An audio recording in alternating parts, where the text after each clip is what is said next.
नमस्कार दोस्तों, स्वागत है आपके अपने YouTube चैनल सनबिग क्लासेस में। हम लोग बिहार पुलिस के प्लेटफॉर्म के वॉल्यूम 3 में दिया हुआ प्रैक्टिस सेट देख रहे हैं। आज प्रैक्टिस सेट नंबर 8 देखेंगे, जिसमें दिया हुआ 100 प्रश्नों को फुल डिटेल सॉल्यूशन करेंगे। काफ़ी अच्छे प्रश्नों का संग्रह है, आप एक बार जरूर देखें, एग्जाम में काफ़ी फायदा करेगा। तो आइए शुरू करते हैं पहले प्रश्न से। पहला प्रश्न है कि बर्फ का घनत्व x ग्राम पर सेंटीमीटर क्यूब है तथा पानी का घनत्व 22 ग्राम पर सेंटीमीटर क्यूब है। जब m ग्राम बर्फ पिघलती है तो इसके आयतन में कितना परिवर्तन होगा। तो सबसे पहले हम निकालेंगे कि बर्फ का घनत्व x बराबर जो होता है m/v होता है।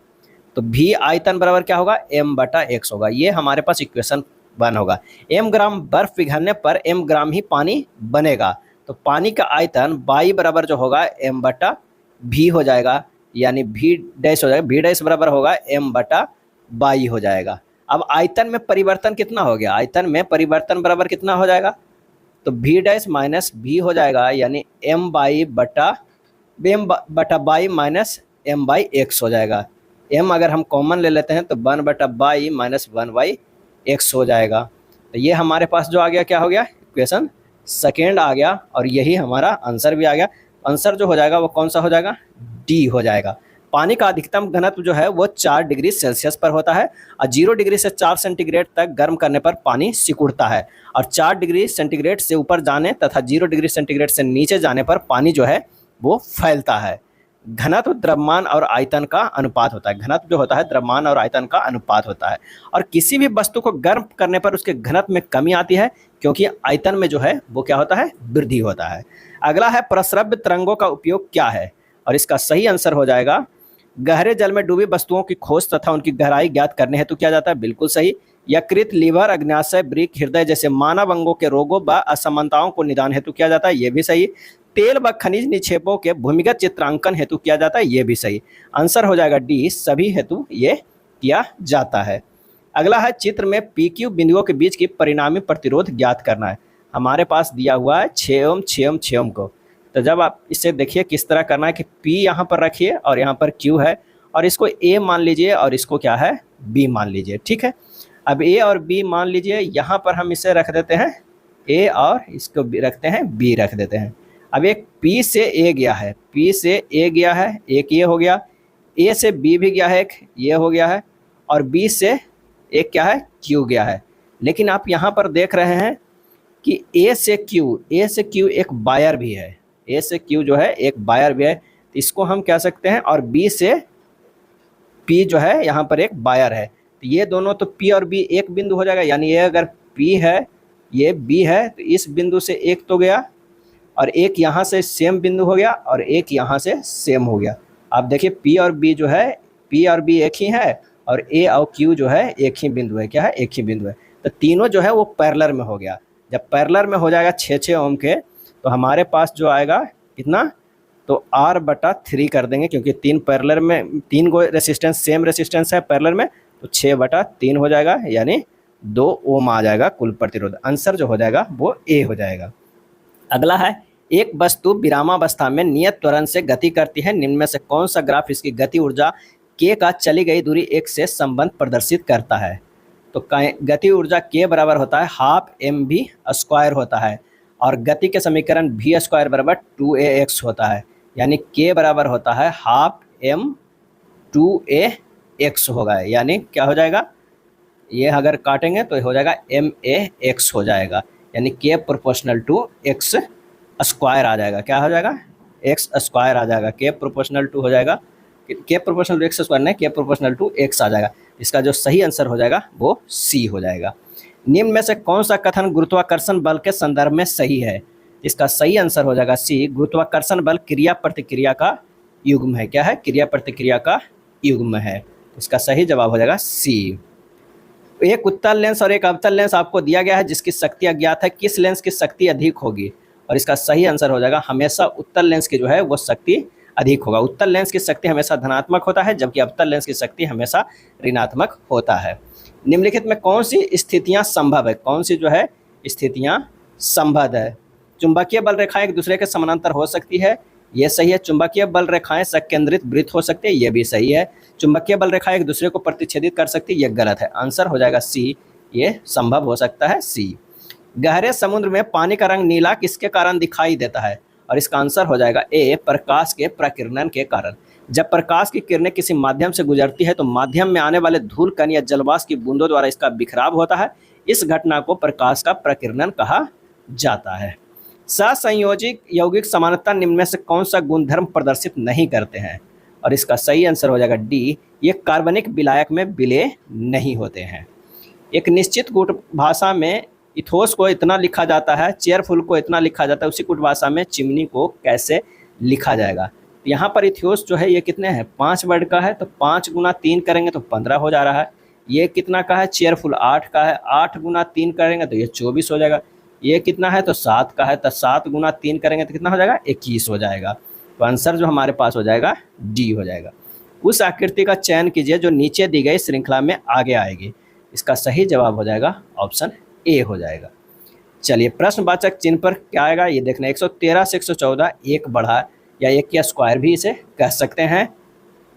114 से 110 यानी 4 है, ये 2 का स्क्वायर, ये 2 का स्क्वायर है, या ये जो है 1 का स्क्वायर है, 1 का डिफरेंस। 110 से 119 यानी 9 है, जो 3 का स्क्वायर है।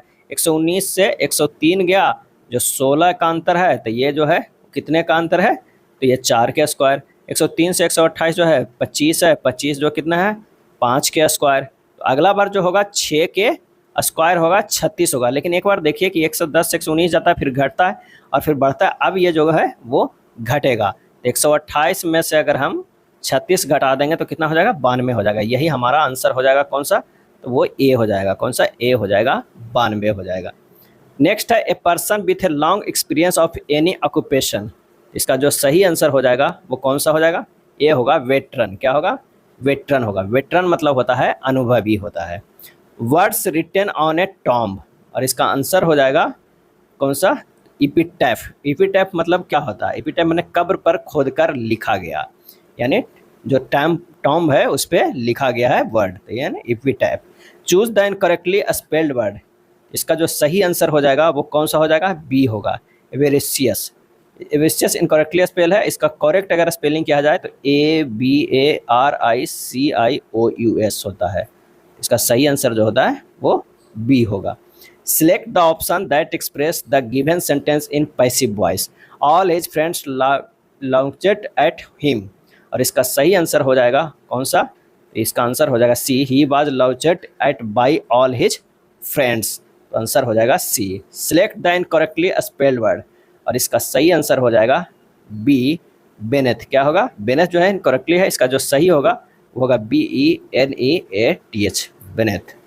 Select the appropriate adverb for the bold word in the sentence. He led me to the room that had obviously been built later than the rest of the house, और इसका सही answer होगा option C, obviously। क्या होगा?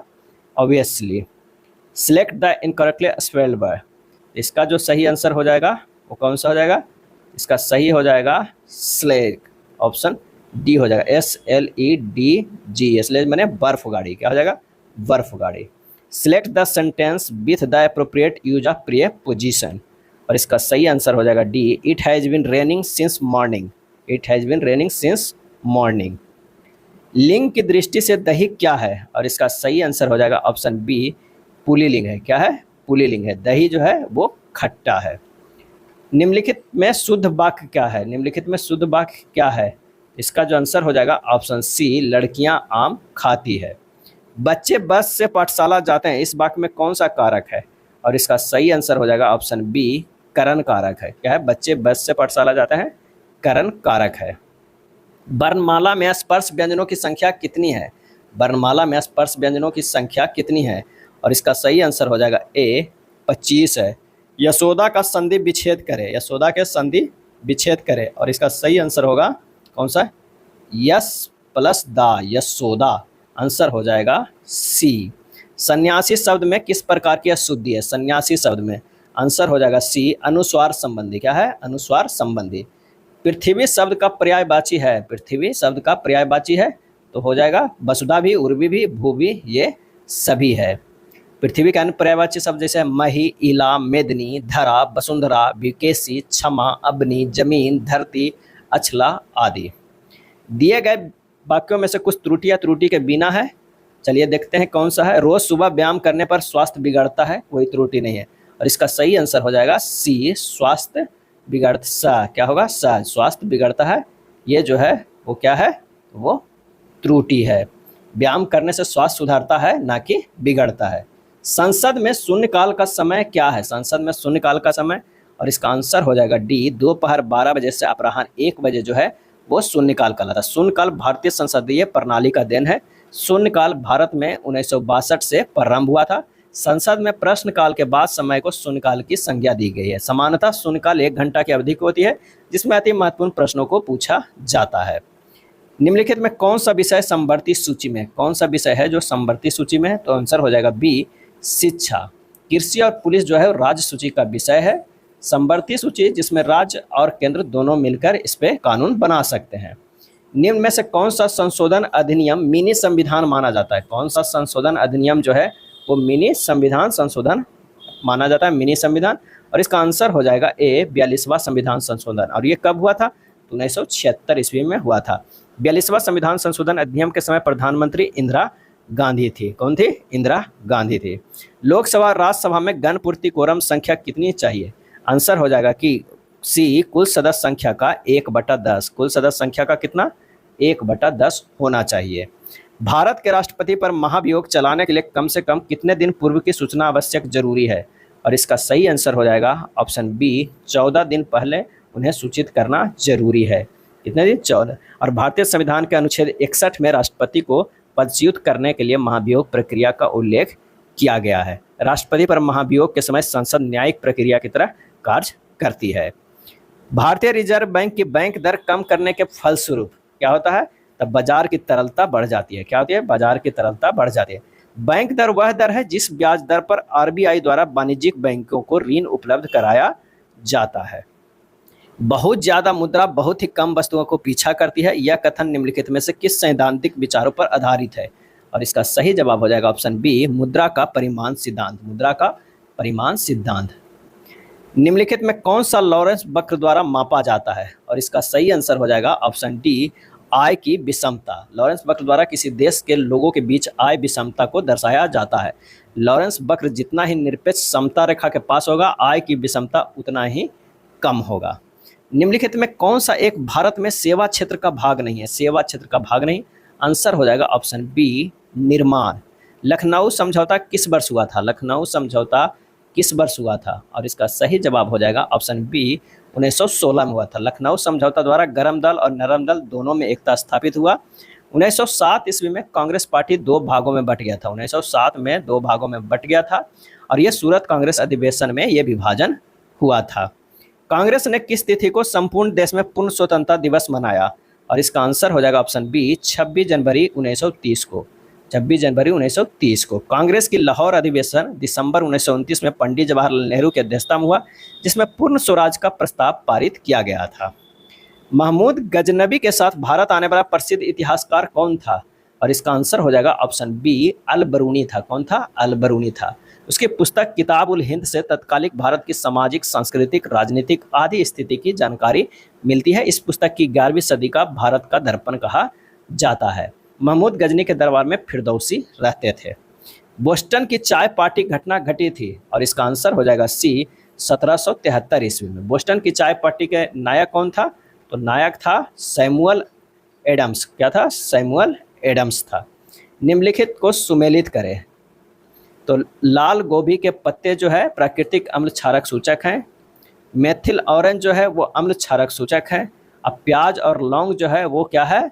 तो घ्राण सूचक है। क्या है? घ्राण सूचक। आंसर जो हमारे पास हो जाएगा वो हो जाएगा डी हो जाएगा। हाइड्रोजन अन्य तत्वों के साथ संयोग किस प्रकार करती है? और इसका सही आंसर हो जाएगा डी, इलेक्ट्रॉन त्याग कर ग्रहण करके अथवा साझेदारी करके। हाइड्रोजन प्रथम वर्ग यानी फर्स्ट ग्रुप का तत्व है। क्या है? फर्स्ट ग्रुप का तत्व है। यह क्षार धातु एवं हैलोजन दोनों की भांति व्यवहार करता है। अगर इसकी संकेत की बात करें तो 1H1 है। रेसिडिटी क्या है? रेसिडिटी क्या है? और इसका आंसर हो जाएगा ऑप्शन ए, फैटी एसिड का ऑक्सीकरण। फैटी एसिड का ऑक्सीकरण। ऑक्सीकरण वह प्रक्रिया है जिसके फलस्वरूप किसी आयन पर धन आवेश बढ़ जाता है या ऋण आवेश कम हो जाता है। और अवकरण वह रासायनिक प्रक्रिया है जिसके फलस्वरूप किसी आयन पर धन आवेश घट जाता है या ऋण आवेश जो है वो बढ़ जाता है। उत्प्रेरक V2O5 का प्रयोग निम्न में से किसके उत्पादन में होता है? और इसका सही आंसर हो जाएगा ऑप्शन बी, SO2 से SO3 में होता है। निम्न में कौन सी गैस ऑक्सीकारक तथा अपचायक दोनों है? और इसका सही आंसर हो जाएगा option C, SO2। SO2 sulphur dioxide SO2 ऑक्सीकारक तथा अपचायक दोनों की तरह कार्य करता है। एक धातु के फॉस्फेट का सूत्र M3PO4 के होल 5 है, इससे ऑक्साइड का सूत्र क्या होगा? आंसर हो जाएगा डी, M2O5 होगा। क्या होगा? M2O5। एसिटिलीन में सिग्मा तथा पाई बंध की संख्या क्या होती है? और इसका सही आंसर हो जाएगा ऑप्शन सी, 3 पाई 2 पाई होता है। 3 सिग्मा और 2 पाई होता है। एसिटिलीन गैस का उपयोग कृत्रिम रूप से फल पकाने के लिए होता है। अगर इसकी बात करें तो सी ट्रिपल बॉन्ड सी और H और इधर H लगा हुआ था, C2H2 जो है वो एसिटिलीन गैस है। ट्रिपल बॉन्ड में क्या होता है कि एक सिग्मा होता है, बॉन्ड होता है, और 2 जो है वो पाई बॉन्ड होता है, और इसमें एक सिग्मा होगा एक सिग्मा होगा, यानी 3 सिग्मा और 2 पाई रहता है एसिटिलीन में। एसिटिलीन कालिख युक्त ज्वाला से जलता है। साधारण अस्थायी उत्तकों के 3 प्रकार कौन कौन से हैं? और इसका आंसर हो जाएगा सी, पेरेनकाइमा, कोलेनकाइमा और स्क्लेरेनकाइमा। क्या है? तो वो है पेरेनकाइमा, कोलेनकाइमा और स्क्लेरेनकाइमा है। निम्न में से कौन सी कोशिका विभाजन को प्रोत्साहित करता है? कोशिका विभाजन को प्रोत्साहित करता है, और इसका सही आंसर हो जाएगा ऑप्शन ए, साइटोकाइनिन। साइटोकाइनिन बीजों के अंकुरण को प्रेरित करते हैं या पार्श्व कलिकाओं की वृद्धि को प्रारंभ करते हैं। सरल कीजिए, क्या है? इसे हमें सरल करना है, तो जब इसे सरल करेंगे तो 1/3 गुना 3/1 गुना 1/3, अब बटा आ जाएगा कितना? ये कट जाएगा तो 1/3, यानी हो जाएगा 1/3 गुना 3/1 बराबर 1। आंसर हो जाएगा 1। समान लंबाई की 2 रेलगाड़ी समानांतर पटरियों पर समान दिशा में 36 किलोमीटर पर घंटा और 54 किलोमीटर पर घंटा की चाल से चल रही है। तेज रेलगाड़ी धीमी रेलगाड़ी को 48 सेकंड में पार कर जाती है। प्रत्येक रेलगाड़ी की लंबाई कितनी है? तो रेलगाड़ी की सापेक्ष चाल कितना हो जाएगा? 54 - 36 बराबर 18 किलोमीटर बराबर। इसको मीटर पर सेकंड में बदलेंगे तो 5/18 से गुना कर देंगे तो ये हो जाएगा 5 मीटर पर सेकंड। अब प्रत्येक रेलगाड़ी की लंबाई जो हो जाएगा वो कितना हो जाएगा? 48 गुना 5/2 यानी 120 मीटर हो जाएगा। क्या हो जाएगा? 120 मीटर हो जाएगा। आंसर जो हमारे पास हो जाएगा वो कितना हो जाएगा? सी हो जाएगा। ए और बी एक काम को 5.1/3 दिनों में जो है वो पूरा कर सकते हैं। ए अकेले इस काम को 8 दिनों में पूरा कर सकता है। ए और बी इस काम को पूरा करने के लिए बारी बारी से एक दिन छोड़कर काम करते हैं। बी पहले दिन काम शुरू करता है, काम कितने दिनों में पूरा होता है? तो यहाँ पर ए प्लस बी जो है, क्या है यहाँ पर? ए प्लस बी करता है 5.1/3 दिन में, यानी 16/3 दिन में, और ये ए कितना करता है? 8 दिन में। यानी इन दोनों के अगर हम लेते हैं एलसीएम तो हो जाता है कितना? 16 है। ये कुल कार्य आ गया, और इसकी क्षमता हो गया 3 और इसकी क्षमता हो गया 2 हो गया। और ये बी बारी बारी से कार्य, पहले दिन बी द्वारा किया गया कार्य कितना हो जाएगा? तो ये अपना 3 - 2 बराबर 1 यूनिट होगा। दूसरे दिन ए द्वारा कार्य किया गया कितना है? 2 यूनिट हो गया। ये प्लस बी का 3 क्षमता, ए का 2 है, तो ये बी का कितना हो गया? 1 ही यूनिट में हो गया। तो 3 तो हमारे पास आ गया था। 10 दिन में कार्य जो होगा कितना होगा? तो 1 + 2 3 गुना 5 हो जाएगा। 10 दिन चला तो 15 यूनिट हो गया। 15 यूनिट हो गया, बच गया 1 यूनिट। अब 1 यूनिट जो शेष कार्य बी करेगा वो कितने दिनों में करेगा? 1 दिन में करेगा। यानी टोटल जो हमारे पास लगा वो कितना लगा? तो 10 दिन + 1 11 दिन। आंसर जो हमारे पास होगा डी हो जाएगा। 2 टैंकरों में 850 लीटर 680 लीटर तेल है। किसी पात्र की वह अधिकतम क्षमता ज्ञात कीजिए जो उपयोग किए जाने पर दोनों टैंकरों के तेल को सटीक संख्या में माप सकता है। तो सटीक संख्या में पात्र का अधिकतम माप जो होगा 850 और 680 का जो है वो क्या करना है? मसा लेना है, यानी हो जाएगा 170 लीटर हो जाएगा। आंसर हो जाएगा ऑप्शन सी हो जाएगा। 34 प्रति किलोग्राम वाले गेहूं को 26 प्रति किलोग्राम वाले गेहूं के साथ किस अनुपात में मिलाया जाना चाहिए ताकि मिश्रण को 36 प्रति किलोग्राम मूल्य पर बेचने पर 20% का लाभ हो जाए? मिश्रण का विक्रय मूल्य जो है वो 36 प्रति किलोमीटर। अब क्रय मूल्य, मिश्रण का क्रय मूल्य बराबर जो हमारे पास क्या हो जाएगा? क्रय मूल्य बराबर 36/120 गुना 100, यानी 30 रुपया प्रति केजी हो जाएगा। अब कह रहा है कि 34, 26 और ये 30, तो जब इसे करिएगा तो ये हो जाएगा 4, ये हो जाएगा 4, यानी 1:1 आ जाएगा। आंसर जो हमारे पास है बी हो जाएगा। -2 तथा 1 छोर बिंदु को मिलाने वाली रेखा के उस बिंदु का निर्देशांक ज्ञात करें जो रेखा 2:3 के रूप में अंतः विभाजित करती है।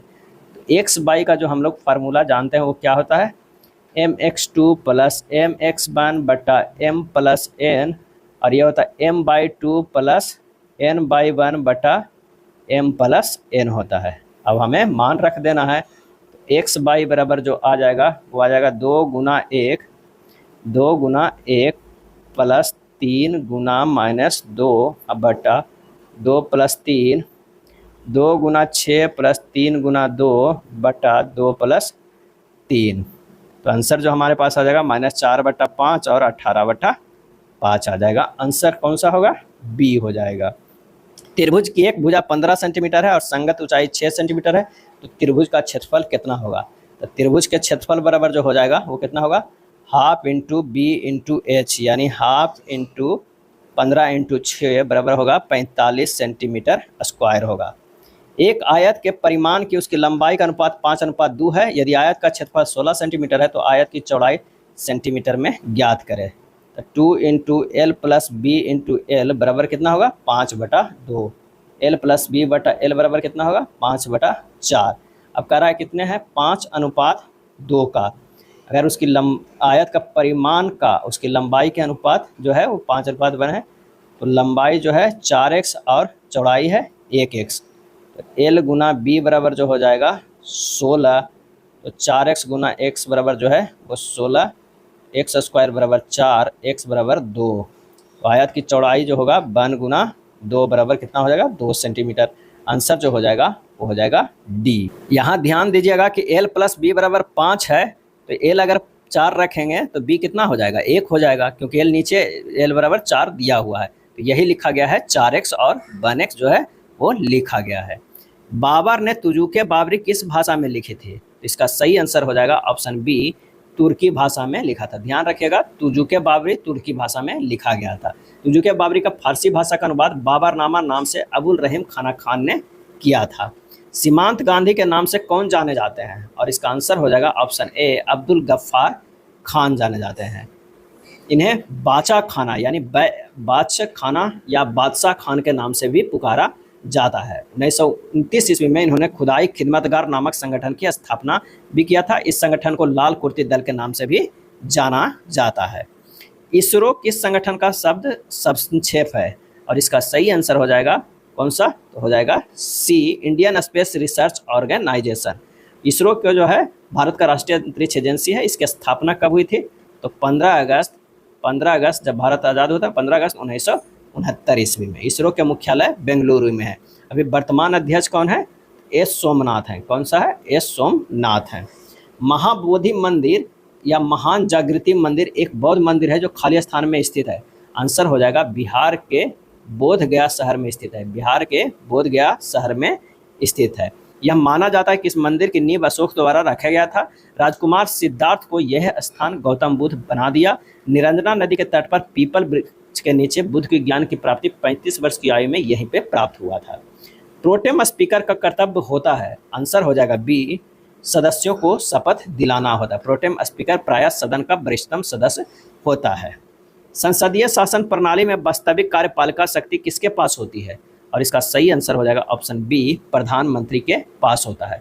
अनुच्छेद 53 के अंतर्गत कार्यपालिका शक्ति राष्ट्रपति में निहित होता है। अंडमान एवं निकोबार द्वीप पर निम्नलिखित उच्च न्यायालयों में से किस एक का क्षेत्राधिकार है, और इसका सही जो आंसर हो जाएगा वो हो जाएगा कलकत्ता का। अंडमान निकोबार द्वीप पर कलकत्ता उच्च न्यायालय का क्षेत्राधिकार है। और अगर गुवाहाटी उच्च न्यायालय के अंदर आता है असम, नागालैंड, मिजोरम और अरुणाचल प्रदेश क्षेत्राधिकार आता है। कोई विधेयक धन विधेयक है या नहीं, इसका निर्णय कौन करता है, और इसका आंसर हो जाएगा ऑप्शन बी, लोकसभा का अध्यक्ष करता है। भारतीय संविधान के अनुच्छेद 109 में धन विधेयक की प्रक्रिया का उल्लेख किया गया है। धन विधेयक राष्ट्रपति के पूर्व अनुमति से ही लाया जा सकता है। धन विधेयक राष्ट्रपति के पूर्व अनुमति से ही लाया जा सकता है और धन विधेयक सर्वप्रथम लोकसभा में ही लाया जाता है। धन विधेयक को राज्यसभा केवल 14 दिनों तक रोक कर रख सकता है। नेक्स्ट प्रश्न है, भारत का संविधान, आंसर हो जाएगा उधार का एक बोरा है। क्या है, उधार का एक बोरा है। संविधान नियमों उपनियमों का एक ऐसा लिखित दस्तावेज होता है जिसके अनुसार सरकार का संचालन किया जाता है। भीमराव अंबेडकर को भारतीय संविधान का जनक माना जाता है। वर्तमान भारत में जन्म दर और मृत्यु दर से संबंधित निम्न में से कौन सा कथन सही है? आंसर हो जाएगा सी, जन्म दर तथा मृत्यु दर दोनों गिर रही है। क्या है? दोनों गिर रही है। अगर 2011 की जनगणना के अनुसार जन्म दर जो है 19.3/100 है, मृत्यु दर जो है वो 7.3 मतलब 100 नहीं माने 1000 है और 7.3/1000 है। और 1921 की जनगणना में भारत की जनसंख्या ऋणात्मक हो गई थी। 1921 की जनगणना को महाविभाजक वर्ष भी कहा जाता है और जनगणना संघ सूची का एक विषय है। राष्ट्रीय ग्रामीण विकास संस्थान कहाँ स्थित है? आंसर हो जाएगा ऑप्शन सी, हैदराबाद में स्थित है। राष्ट्रीय ग्रामीण विकास संस्थान की स्थापना कब हुई थी? तो 1958 ईस्वी में हुआ था। जनगणना 2011 के अनुसार किस केंद्र शासित प्रदेश का लिंगानुपात जो है वो सबसे कम है? आंसर हो जाएगा ऑप्शन ए, दमन एवं दीव का जो है वो सबसे कम है। लिंगानुपात 2011 जनगणना के अनुसार कितना है? तो 618 है, जो भारत में सबसे कम है। और सर्वाधिक लिंगानुपात केरल राज्य का है। केरल का है तो कितना है? 1084 है। अगला प्रश्न है कि निम्नलिखित में कौन सा एक भारत में कहवा उत्पादन में अग्रणी है? कहवा उत्पादन में जो है वो अग्रणी है और इसका सही आंसर हो जाएगा ऑप्शन कौन सा हो जाएगा? तो कहवा में सबसे ज़्यादा जो है वो है बी, कर्नाटक है। भारत में कहवा उत्पादन की शुरुआत बाबा बुदन की पहाड़ियों से हुआ है। वर्तमान में कहवा का उत्पादन नीलगिरी पहाड़ियों के समीप कर्नाटक, केरल व तमिलनाडु में प्रमुख रूप से जो है वो किया जाता है। कहवा बोर्ड भारत के बेंगलुरु में स्थित है और कहवा विश्व में कॉफ़ी का भारत विश्व में कॉफ़ी का 6ठा सबसे बड़ा उत्पादक देश है। अगला है, मनुष्य के शरीर में उपस्थित निम्न में से किस कोशिका में केंद्रक नहीं होता है? और इसका सही आंसर जो हो जाएगा वो हो जाएगा ए, एरिथ्रोसाइट में। एरिथ्रोसाइट में लाल रक्त कोशिका में केंद्रक नहीं होता है और इनकी औसत आयु जो है वो कितना होता है? 120 दिन का होता है। इसमें होमोग्लोबिन नामक प्रोटीन पाया जाता है।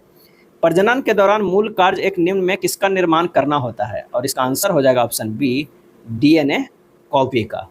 डीएनए को डीऑक्सी राइबोन्यूक्लिक अम्ल कहा जाता है। डीएनए एक वंश से दूसरे वंश में आनुवंशिक गुणों का वाहक होता है। डीएनए को पोलियोन्यूक्लियोटाइड कहा जाता है। यूरिया का सूत्र क्या है? और इसका सही आंसर हो जाएगा ऑप्शन ए, NH2CONH2। NH2CONH2 यह प्रथम कार्बनिक यौगिक है। इसका निर्माण किसने? तो वोलर ने प्रयोगशाला में किया था। जठर ग्रंथियों द्वारा स्रावित हाइड्रोक्लोरिक अम्ल निम्न में से किस एंजाइम की क्रिया को आसान कर देता है? और इसका आंसर हो जाएगा ऑप्शन ए, पेप्सिन को। पेप्सिन एंजाइम प्रोटीन को पेप्टोन्स में बदल देता है। जठर रस रेनिन एंजाइम भी स्रावित होता है। कैसिन को कैल्शियम पैराकेसिनेट में बदलता है।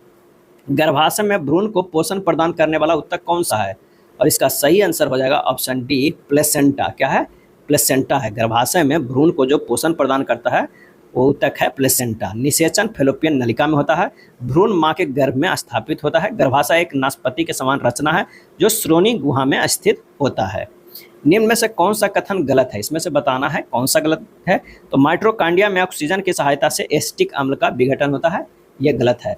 माइटोकॉन्ड्रिया के मैट्रिक्स में क्रेब्स चक्र उपरांत ग्लूकोज का साइटोप्लाज्मा में अपघटन के उपरांत ऑक्सीश्वसन में प्रवेश करने वाला पायरुविक अम्ल ऑक्सीकृत होकर 36 एटीपी ऊर्जा उत्पन्न करता है।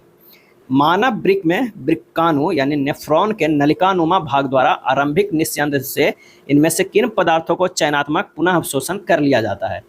आंसर हो जाएगा ऑप्शन सी, ग्लूकोज, जल, लवण और अमीनो अम्ल। गार्ड कोशिकाएं प्रक्रिया में क्या शामिल है? और इसका आंसर हो जाएगा ऑप्शन ए, बाष्पीकरण। गार्ड कोशिकाएं बाष्पीकरण की प्रक्रिया में शामिल है। ये कोशिकाएं पत्तियां, तने और अन्य अंगों में बाह्य त्वचा में स्थित रहता है। इसका उपयोग गैसों के आदान प्रदान को नियंत्रित करने में होता है। निम्नलिखित में कौन सी मानव कोशिका अपने आकार को बदलने की क्षमता रखती है? और इसका सही आंसर हो जाएगा ऑप्शन सी, WBC। WBC मानव कोशिका अपने आकार को बदलने की क्षमता रखता है। WBC श्वेत रक्त कणिकाएं हैं। इसमें हीमोग्लोबिन नहीं पाया जाता है जिसके कारण ये रंगहीन होता है। यदि A व B दो ऐसी घटनाएं हैं कि PA यूनियन B बराबर 5/6, PA इंटरसेक्शन B बराबर 1/3, तब PB बार बराबर 1/3 है, तो PA का मान क्या हो जाएगा? तो PB बराबर जो होता है 1 - PB बार होता है, यानी 1 - 1/3 यानी 2/3 हो जाएगा। तो दिया हुआ है कितना कितना, PA यूनियन B बराबर 5/6 और PA इंटरसेक्शन B बराबर 1/3। तो हम जानते हैं एक फार्मूला कि पी ए यूनियन बी बराबर होता है P A plus P B minus P A intersection B होता है। तो पी ए बराबर जो हमारे पास हो जाएगा वो कितना हो जाएगा, P A union B plus P A intersection B minus P B हो जाएगा। मान रख देना है, ए कितना हो जाएगा 5/6 प्लस 1/3 माइनस 2/3 बराबर 3/6 बराबर 1/2। आंसर हो जाएगा ऑप्शन सी हो जाएगा। यदि cos थीटा बराबर 4/5 है तो sine square theta cos theta plus cos square theta sine theta बराबर है। तो cos थीटा बराबर हमारे पास जो है वो 4/5 है यानी b/h है। तो p बराबर हो जाएगा √h² माइनस b² यानी √25 माइनस 16 बराबर 3 हो जाएगा। साइन थीटा बराबर कितना आएगा p/h यानी 3/5। अब सिर्फ मान हमें रख देना है। पहले एक बार सोल्व कर लीजिए कि sine square theta into cos theta plus cos square theta into sine theta. इसे लिख सकते हैं sine theta into cos theta into हो जाएगा sine theta plus cos theta. बस मान रख दीजिए 3/5 गुना 4/5 गुना 3/5 प्लस 4/5। जब इसे सोल्व कीजिएगा तो 84/125 आएगा। आंसर हो जाएगा ए। नेक्स्ट है 3 वर्ष पहले पिता की आयु पुत्र की आयु का अनुपात 8/3 था। 4 वर्ष बाद उनकी आयु का अनुपात 11/5 होता है। पिता की वर्तमान आयु क्या होगा। माना कि 3 वर्ष पहले पिता की आयु क्या था 8x था तथा पुत्र की आयु 3x था। अब वर्तमान में पिता की आयु जो हो जाएगा 8x + 3 होगा और पुत्र की आयु 3x + 3 होगा। प्रश्न से कह रहा है 8x + 3 + 4 बटा 3x + 3 + 4 बटा कितना हो जाएगा 11/5। यहाँ से x के मान निकालिएगा 6 आ जाएगा। पिता की वर्तमान आयु कितना होगा 8x + 3 यानी 8 गुना 6 + 3 8 6 48 और 3 51 वर्ष हो जाएगा। क्या होगा 51 वर्ष। आंसर हो जाएगा ए। यदि अल्फा और बीटा समीकरण x² + bx + c बराबर 0 है मूल हो तो वह समीकरण जिसमें मूल 1/α 1/बीटा है तो होगा क्या होगा। तो हम x² + bx + c बराबर 0 है तो अल्फा प्लस बीटा बराबर कितना होता है -b/a। अल्फा इंटू बीटा बराबर कितना होता है c/a। अब द्विघात समीकरण को जब हम करेंगे तो क्या हो जाएगा, यहाँ पर आइए देखते हैं करके। x² - 1/α + beta into x plus 1/α into beta = 0। अगर द्विघात समीकरण निकालना है तब जब दिया हुआ मूल दिया हुआ है तो ये होता है x² माइनस मूलों का योग इंटू x प्लस मूलों का गुणनफल होता है। इसे और सॉल्व करेंगे तो x² - α + β/α into beta into x plus 1/α into beta = 0। अब मान रख दीजिए जो हम निकाले थे x² - b/a बटा c/a into x plus 1/c/a = 0। जब इसे सोल्व करेंगे तो हमारे पास कितना आ जाएगा, यह आ जाएगा x² + b/cx प्लस a/c = 0। इसे और सोल्व करेंगे तो हमारे पास आ जाएगा cx² + bx प्लस a अब बटा कितना हो जाएगा c = 0 यानी हो जाएगा cx² + bx plus a = 0। Answer आ जाएगा कौन सा, ए हो जाएगा। यदि प्लस और माइनस को आपस में बदल दिया जाए गुना और भागा को भी तो हमारा समीकरण के स्थान पे क्या आएगा प्रश्न बचक के, इसे बदलिएगा तो आएगा 93 गुना 5 - 4 प्लस 45 अब भागा 5 इक्वल टू हो जाएगा कितना 470 हो जाएगा। निकालिएगा सोल्व करके बी हो जाएगा। 7 व्यक्ति बैठा हुआ है सीधे पंक्ति में और किधर है दक्षिण की ओर जो है मुख करके। भी एफ के दाईं ओर दूसरे स्थान पे बैठा हुआ है। अगर भी एफ के दाईं ओर यानी ई भी होगा और ये एफ होगा। यहाँ पर एक और आदमी होगा क्योंकि दूसरे स्थान पे बैठा हुआ है। ओ के दाईं ओर केवल 3 व्यक्ति बैठा हुआ है। अगर मान लिया कि यहाँ पर ओ है तो इसके दाईं ओर 3 व्यक्ति जो है वो बैठा हुआ है। इसके बाद कह रहा है ओ और डी का निकटतम पड़ोसी के है। ओ और डी का निकटतम पड़ोसी जो है वो के है। तो यहाँ पर जो बच गया एल और भी के बीच केवल 3 व्यक्ति है, एल और भी के बीच में, तो यहाँ हो जाएगा एल। तो यहाँ बच गया कौन सा बी होगा। अब अगर पंक्ति में सबसे बाईं ओर कौन बैठा हुआ है तो बाईं जो होगा वो कौन होगा, ये है क्योंकि मुख जो है वो दक्षिण की ओर है। तो आंसर हो जाएगा ऑप्शन सी। पैटर्न को पूरा करने वाले आकृति को पहचानिए। तो पैटर्न को पूरा करने वाला आकृति जो होगा ये क्या होगा, इस तरह के बनेगा। हमारे पास जो आंसर होगा वो 87 के बी हो जाएगा। भारत का मानक समय इलाहाबाद के निकट मिर्जापुर से गुजरती है, यह भारत के कितने राज्यों से होकर गुजरती है? और इसका सही आंसर हो जाएगा ऑप्शन सी, 5 राज्यों से होकर गुजरती है। कौन कौन राज्यों से? ये उत्तर प्रदेश तो एक हो गया, उसके बाद मध्य प्रदेश हो गया, तीसरा में हो गया छत्तीसगढ़ हो गया, चौथा में हो गया उड़ीसा, पाँचवा में जो हो गया वो आंध्र प्रदेश हो गया। यानी 3 प्रदेश छत्तीसगढ़ और उड़ीसा 5 हो गया। तो आंसर हो गया ऑप्शन सी। दक्षिण पठार के सबसे ऊंची चोटी कौन है? और इसका सही आंसर होगा ऑप्शन बी, अन्नामुडी। दक्षिण पठार का सबसे ऊंची चोटी अन्नामुडी है। डोडा बेटा नीलगिरी पहाड़ी की सबसे ऊंची चोटी है और दक्षिण भारत की दूसरी सबसे ऊंची चोटी है। कोडाई कुनाल जो है वो पालनी पहाड़ी पर स्थित है। और भारत की सबसे ऊंची चोटी केटू गाडविन ऑस्टिन पाक अधिकृत क्षेत्र में अवस्थित है। और भारत में स्थित सबसे ऊंची चोटी कंचनजंगा सिक्किम में है। चलिए अगले प्रश्न पे चलते हैं। अगला प्रश्न जो है वो जलतापड़ा वन्यजीव अभ्यारण्य क्यों प्रसिद्ध है? जलतापाड़ा वन्यजीव अभ्यारण्य, सही आंसर हो जाएगा ऑप्शन सी, गैंडा के लिए प्रसिद्ध है। जलतापाड़ा वन्यजीव अभ्यारण्य पश्चिम बंगाल में स्थित है। एक सींग वाले गैंडा के लिए असम का काजीरंगा राष्ट्रीय उद्यान प्रसिद्ध है, ध्यान रखिएगा। और गुजरात के कच्छ रण में स्थित छोटे राज अभ्यारण्य जंगली गधा के लिए प्रसिद्ध है। मधुमक्खियों का प्रजनन तथा प्रबंध कहलाता है। और इसका आंसर हो जाएगा ऑप्शन ए, एपीकल्चर। क्या कहलाता है? एपीकल्चर कहलाता है। भौगोलिक अपर्दन चक्र की संकल्पना इनमें से किसने प्रस्तुत की है? और इसका सही जो आंसर हो जाएगा वो हो जाएगा सी, WM डेविस ने। भौगोलिक अपर्दन चक्र की संकल्पना विलियम मैरिस डेविस ने दिया है। विलियम मैरिस डेविस अमेरिका के एक प्रमुख भूगोलवेत्ता थे जिन्होंने 1899 में भौगोलिक चक्र का संकल्पना का प्रतिपादन किया था। गरजने वाली चालीसा, प्रचंड पचासा, चिखने वाली 60 पवनें पृथ्वी के किस गोलार्ध में चलती है? और आंसर हो जाएगा ऑप्शन सी, दक्षिणी गोलार्ध में चलती है। इन पवनों का नाम चालीसा, पचासा तथा 60 दक्षिणी अक्षांश रेखाओं के नाम पर है। ब्रिक्स डेवलपमेंट बैंक को अब यह नाम दिया गया है, क्या दिया गया है? और इसका जो सही आंसर हो जाएगा वो हो जाएगा सी, न्यू डेवलपमेंट बैंक। क्या है? New development bank. NDB का मुख्यालय कहाँ है? संघाई चीन में है। ब्रिक नाम की स्थापना जो हुई थी कब हुई थी? 2009 में हुआ था। NDB की स्थापना कितना हुआ था? यह हुआ था 2014 में हुआ था। भाभा एटॉमिक रिसर्च सेंटर बार की स्थापना कब हुई थी? आंसर हो जाएगा सी, 1954 में। 3 जनवरी 1954 के ट्राम्बे जो मुंबई है वहाँ स्थापना हुआ था। बार्क का जो स्थापना का उद्देश्य था विदेशों में लाए गए नाभिकीय जो है ईंधन का उपयोग करके 2 प्रकार के रिएक्टरों को जो है स्थापना करना, एक रिसर्च रिएक्टर, एक एनर्जी रिएक्टर।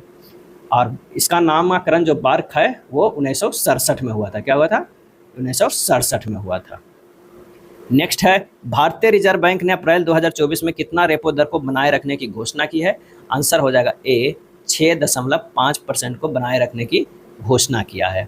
मार्च 2024 में नाटो में शामिल नया सदस्य देश कौन है? और इसका आंसर हो जाएगा ऑप्शन ए, स्वीडन है। नाटो का 32वां सदस्य बना है, वो कौन बना है? स्वीडन बना है।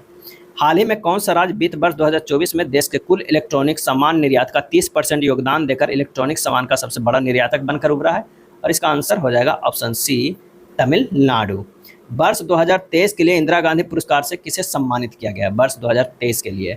और इसका सही आंसर हो जाएगा ऑप्शन सी, डेनियल बारेनबॉयम और अली अबू अब्बाद को सम्मानित किया गया है। किस देश में ठोस ईंधन आधारित अंतरिक्ष रॉकेट का उड़ान परीक्षण किया है? किस देश ने ठोस ईंधन आधारित अंतरिक्ष रॉकेट का उड़ान परीक्षण किया है? और इसका सही आंसर हो जाएगा ऑप्शन ए, दक्षिण कोरिया। क्या होगा? दक्षिण कोरिया। यह था बिहार पुलिस कांस्टेबल के प्लेटफॉर्म बुक में दिया हुआ प्रैक्टिस सेट। अगर वीडियो अच्छा लगा हो तो लाइक एंड शेयर कर दीजिएगा। धन्यवाद।